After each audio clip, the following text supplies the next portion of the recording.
Hello everybody, welcome to another daily dose of gaming news and all that good stuff, and as always also published on Rumble.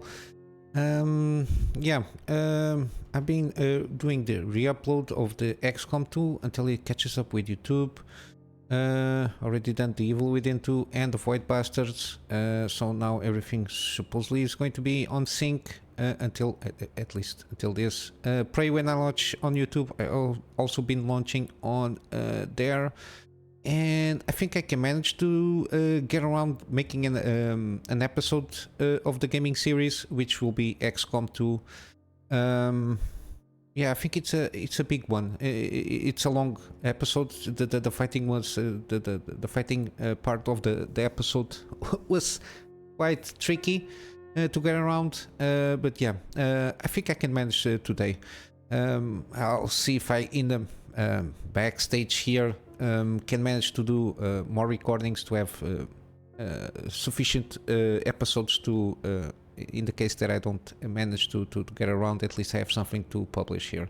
But yeah, also again, the thing here with the blogger stuff and also Patreon for extra support. So let's get to the news. I never heard of this, which is Vent Sniffers from the Steam Deck thing. Seems like it started like kind of a meme, but then again, with the youth of today, they just try to. I think people have kind of difficulty of understanding a meme, which is kind of a humor, and people just go around and make the meme come true in real life to a certain degree. And similarly, there are a lot of people sniffing at it to the point that this seems prevalent, that Steam basically has to make kind of announcement to a certain degree, which is basically inhaling exhaust fumes from whatever it is. Usually it's not a good idea because you never know what the fumes contain, because fumes contain usually something that it's burnt. Like cigarettes, they get the fumes, fuel get fumes. It's something that, depending on in this case, electronic components, can be dangerous because of plastics and something like that. And if you insist on inhaling fumes that might be derived from like plastic burning or other components burning, like metals and stuff like that, for sure you will get something that is not good for your health. But what can we say? It's like the freaking Tide Pods thing, like, I don't know, almost a year ago at least. I remember seeing something like that, just people eating laundry detergent. I don't know what, I don't know, just because they say it tastes good, people all over start trying out. It's like the cinnamon challenge. It's you can get really bad because it stings on. If it enters on the lungs, I think you can go to the hospital and things will not go well. I don't think. I don't know why people are this kind of stupid. But yeah, I don't know if it's the DNA thing, trying to erase that branch of DNA kind of errors there. I don't know. But yeah, for more serious news. I saw Kojima tweets yesterday. He is basically celebrating the 8th anniversary. It's been that long since he at least left. It's more time. 2015. It's when the game was launched, but from the Metal Gear Solid Phantom Pain was launched 2015, if not mistaken. But he already been ousted sometime before. But yeah, at least 8 years from the Kojima Productions kind of inauguration, let's say. Again, starting from scratch, I got this diagram shows basically kind of the highlights, which is teaming up with Sony Entertainment, something Entertainment. I forget what it means here, but it's from Sony, teaming up with Sony, Security Decima Agent, from the guys that did oh my god, forgot the game. It's one of those that I want to try, but yeah, you know which one it is. Then the launch of Death Stranding PC release, which seemingly is a very excellent PC port. It's one of those that I will try. I already have it installed. I managed to claim the director's cut from the Epic Game Store. One of those times they did a good launch there. And teasing of film game hybrid. Is basically celebrating now basically the phase 2. He basically managed to get around and assemble like a subsidiary studio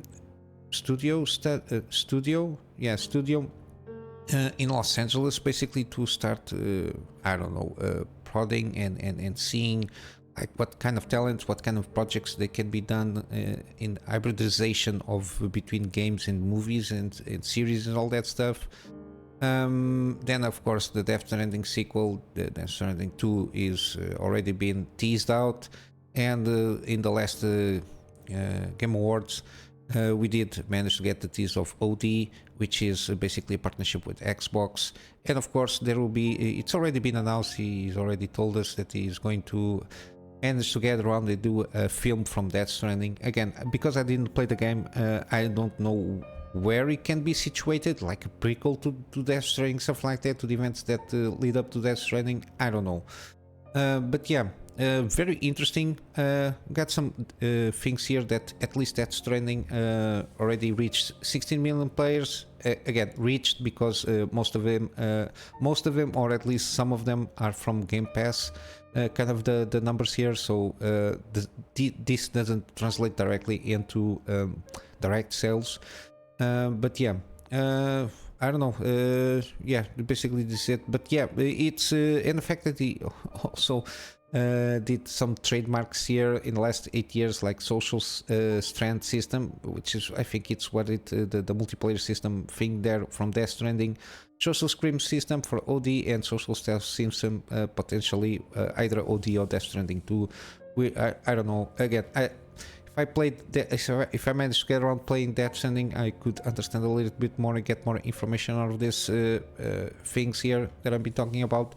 But yeah, again, Death Stranding is one of those that I think it's more suitable, or I play by myself and do the exploration and all that stuff and entertain myself in the game, or is something that it's need to be done on the stream setting. But then again, at this moment in time, given my freelancer job, it's almost impossible to get around making like a programmed schedule for streams, mainly because at this moment I'm still not struggling, but it's more it's a little tricky to get around even doing gameplay series like 1 hour episodes. And if it is a stream, I like to get around and make what I usually do as a game session, at least minimum 2 to 3 hours. But yeah, we'll see in the future how it goes. But yeah, depending on the conditions, I might be not be able to wait and just go through and play the game by myself and let know my opinions throughout the course of the videos that I do on the channel. But yeah, some AI drama here, kind of a thing with numbers regarding the Grace Hopper 100 and the MI 300X from AMD. Like basically it's benchmarks. Basically, again, it's one of those reasons why you don't trust company benchmarks, because they at least for them they just use the best there is with the best optimizations possible in terms of software. And of course in the competition they just use they can use the best hardware, but they usually don't use the optimized software for that hardware. And basically some of them claim that they are better than others, and basically that it's it. But the fact that seemingly here in the article they just don't explicitly say which one is the better here in terms of an analysis, but seemingly AMD this MI 300X seems to be at least on par from what I could gather in terms of performance in AI, which is good because again, I like competition in every field, because it guarantees that there is no monopoly on that market. Even if it is AI, it's not affecting me directly. It affects us all indirectly, because if they are so focused on this, there will be more, let's say, not degrading, but the products that we'll be launching for the private market will be less than optimal, let's say, like that way. But yeah, seemingly AMD is battling with at least NVIDIA Grace Hopper 100, even though these ones are at least came out 1 year. This was the AMD ones are more recent, and I think NVIDIA is planning to next year or something in that line launch the H200. Intel also tried to get around there, but I don't know what's wrong with Intel. Those guys, even on the private market, the consumer market, even the CPUs, the way they're going about it, and then they just, I don't know. They need to put their things together, and it's too much refreshers of the same thing. It's basically what it is. The companies here like NVIDIA, but more AMD in terms of CPUs, they are more reasonable in that sense, to the exception of laptops. But laptops is something that it's more trying to take advantage of the extra kind of things they have in the inventory and try to juggle around and put some new products there. But for desktop DIY market, Intel needs to put their things together regarding new CPUs and all that stuff, and improve their GPU game. Hopefully next year we will see something more attainable in terms of performance from the current GPU market. But yeah, basically it is a little bit drama here. So if you're seeing something like this, 30% better, again, it must be for them to try to claim 30% better. It's because they might be on par with each other, but yeah, it's the little multi-million-dollar drama from companies, and the fact that I'm talking about multi-million, and AMD is a very small company in terms of capitalization, and even in terms of employees and engineers and all that jazz, than NVIDIA. NVIDIA is basically $1 trillion company, at least in evaluation, and they have like more resources and more stuff around. And AMD with their let's say with less resources, they have to be more optimized the resources, and less engineers and R&Ds and all that stuff, and the fact that it's less valued. So it's a smaller company. Even then Intel can manage to launch from time to time some products that can compete, which is by itself, it tells you how companies can be run independently of if they are worth $1 trillion or not. But yeah, let's go to the game stuff here. There are also comments regarding Baldur's Gate 3 not coming to Game Pass, and I think it's a good option. Sven Vink, I think it's called, the man Sven, I'm not sure, but Vink, the CEO, the guy with the armor that goes always going with the armor, which is pretty cool. Yeah, the game itself, Baldur's Gate 3, was never intended to go on Game Pass. There were some rumblings, like beginning of this year or something like that. They wanted to get Microsoft wanted to get Baldur's Gate 3 on Microsoft, but they only wanted to pay $5 million for it. I assume it's like $5 million, and then there is no limit on copies that people acquired. While they expected to pay Microsoft, it is $250 million to get Suicide Squad Kill the Justice League, which, if you think about it, yeah. But then again, this didn't went through. I don't know about the Suicide Squad game, how it goes, but this is going to be a huge flop for sure. By the way that things are going, even the studio itself, Rocksteady, is not a multiplayer kind of studio there. It's not its strength. I don't know why they insisted on I think they should have fought a little bit better. It's like Naughty Dog, I covered yesterday. They are a studio that their strength is telling stories, even though the second one was not that good, but again, that's another story. They are not very good on making multiplayer games because there are different kind of engineering behind it, and the kind of resources and support needed to support a game like that is completely different than a single player game focused on story and on all that jazz. But yeah, again, the story here is Baldur's Gate 3, and from Game of the Year, gain all the prizes there.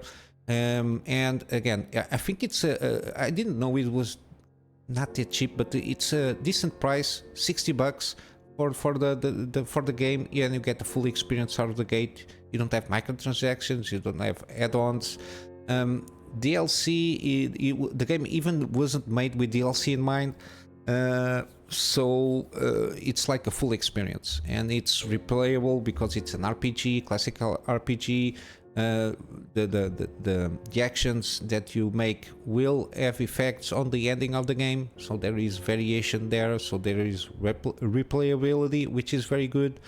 And it's how it always was in the early days, which is you pay for a product, you get the full experience from the product, and that's it. And yeah, I think it's a fair price still, even though it's $60. I think it's a full game. There is nothing more, and that's it. I think this mentality will, and this is one of the reasons that I think a lot of guys from studios were whining about Baldur's Gate 3 success, because they went almost bankrupt in the process of making this game, and the fact that with a kind of relatively small team managed to get around and make Game of the Year stuff without the need of getting through microtransactions and other kinds of monetizations.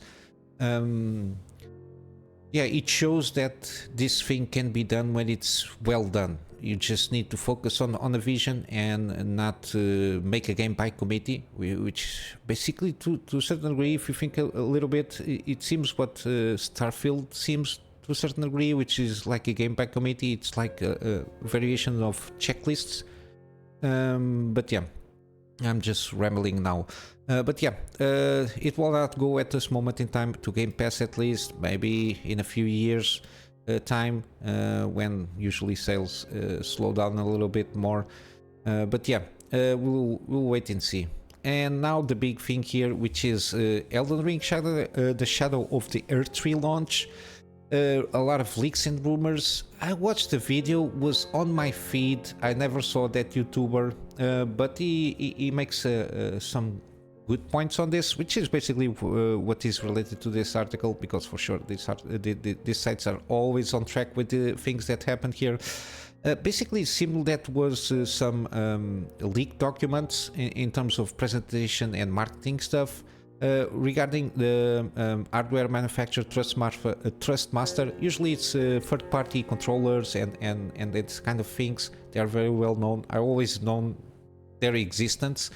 But yeah, it seems to have some marketing things there regarding Elden Ring and the expansion, with some dates there, which is they were making a partnership regarding controllers. I think they are Pro Controller or something like that, with Elden Ring themed controllers, and one of those was to celebrate the launch of the DLC. Was to be launched that controller with the launch of the DLC, and they managed to in the text basically put that to be in line with the launch of the DLC in February next year.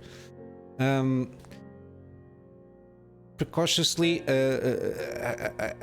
again, take it always with a grain of salt, because there is no announcement from software. Again, from software usually takes advantage of this kind of big events to make people know if they are going to launch something. For example, like the last example was Armored Core, Fires of Rubicon. They launched the trailer there. We don't have even... The only teaser that we had regarding DLC was the poster there from Michaela. Supposedly it's Michaela riding on the torrent, I think it's called, the horse kind of a thing there. Yeah, it's the only thing that we had officially regarding the DLC. Yeah, and the fact that in that documentation that was leaked, There also seems to be another DLC for 2025, so 1 year and something from now, which is kind of weird. But the thing that make people a little bit more suspicious that this might be true, that we might have the DLC in like 3 months from now, is the fact that it was taken down immediately, or not immediately, but it was taken down, and the posts that are being coming out here and there, they are being taken down also, which is kind of to a certain degree revealing, because it just make people take more attention to that fact. But yeah, I don't know. It might be possible. I can see a second DLC here, mainly because I suppose that From Software needs to fade out the engine that they are using, because it's showing a little bit it's not showing their age. For Elden Ring it seems to be pretty good, but I don't know if it is an engine made for this kind of big scenario stuff, like this kind of open world, like Elden Ring, or if they are changing for like a new engine, and it's kind of a CD Projekt Red kind of a thing there, which is Cyberpunk's last game. They are changing everything to Unreal Engine 5, and so they took their time to do the Liberty, whatever it is, I forgot the name, from Cyberpunk, Phantom Liberty. Yeah, I don't know if there's something similar to this. That's why they are taking their time with DLC. It's again, this is speculation for me, from thinking about the subject here. I don't know if From Software is going to adopt a new engine. There is no news or rumors regarding that, but if it's something they are trying to think about it, on passing into a new engine or a hugely upgraded version of the engine that they are using. They might be taking their time a little bit here and try to squeeze out a little bit more in terms of cash intake with the DLC, and maybe doing preparing themselves for another one. But then again, I think until the end of the year we might see something. I don't know if they're going to try to do a thing that they in 1 week times they just announce and it will be available in 1 week's time, something like that. I don't know, because also I think February or this kind of date points basically to the 2nd year's anniversary of the game, from what I understood. I don't remember when the game what time of the year the game was launched, but I know it was early in the year.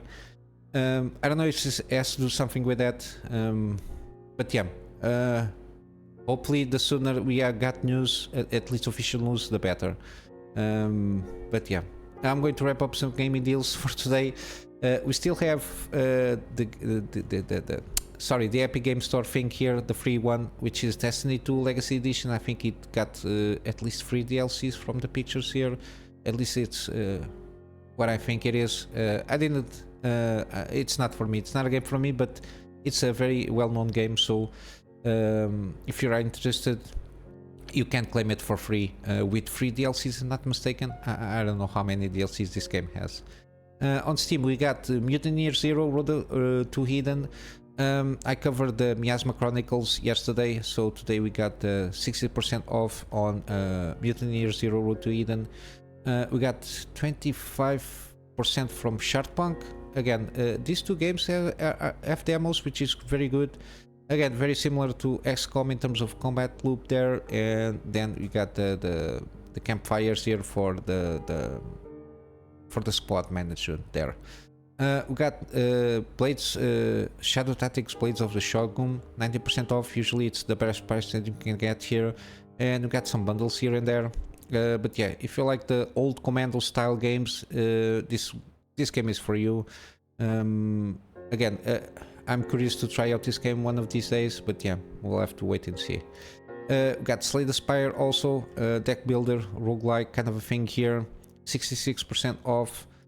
We got the Resident Evil franchise is still on sale. I will leave I just pick one of those Resident Evil Revelations, but they are between, I think, 75 to at least 85% off depending on the game. at least from Capcom. I will leave the list of the games, the Resident Evil games that are on sale there, and you can pick and choose for your liking. We got also Marvel's Guardians of the Galaxy, 75% off. I think this is the cheapest that it has been.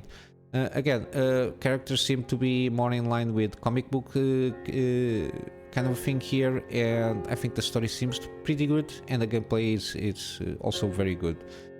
We got also now Forza Horizon 5 is on sale, 50% off, which is usually how it gets. They are planning to bring up more add-ons, if not mistaken, throughout the next year or so. I think they announced 2 expansions, if not mistaken, for Horizon 5. So it still seems to be a very playable game, and the game itself seems not that doesn't seem to be too aged in terms of graphic fidelities and also in terms of gameplay. So I think it's a very fun game from what I've been seeing. But the investment now it's a little bit too much for me at the moment, which is a standard edition, got the premium edition, but then again the premium edition I don't think it includes everything, but yeah, it's still a good, an hefty investment if you don't have the game by itself. But yeah, we got also Atomic Heart, 42% on the base game. The gold edition seems to be the better option, 50% off, and it contains all the DLCs that are coming out. They're the ones that already came out. Annihilation is the one that came out, and the next one will be in February, March. I covered this yesterday or 2 days ago, but yeah, it's coming. And then after there are 2 more to be launched there. But yeah, they seem to be on track with their February 6th here. Again, it's one of those that we'll try out for sure. Very interested in this one. We got also Planet of Lana. It's like a puzzler, no dialogue, so similar to a Limbo kind of a thing there, which is a lot of puzzling. Everything is told by atmosphere there and by environments.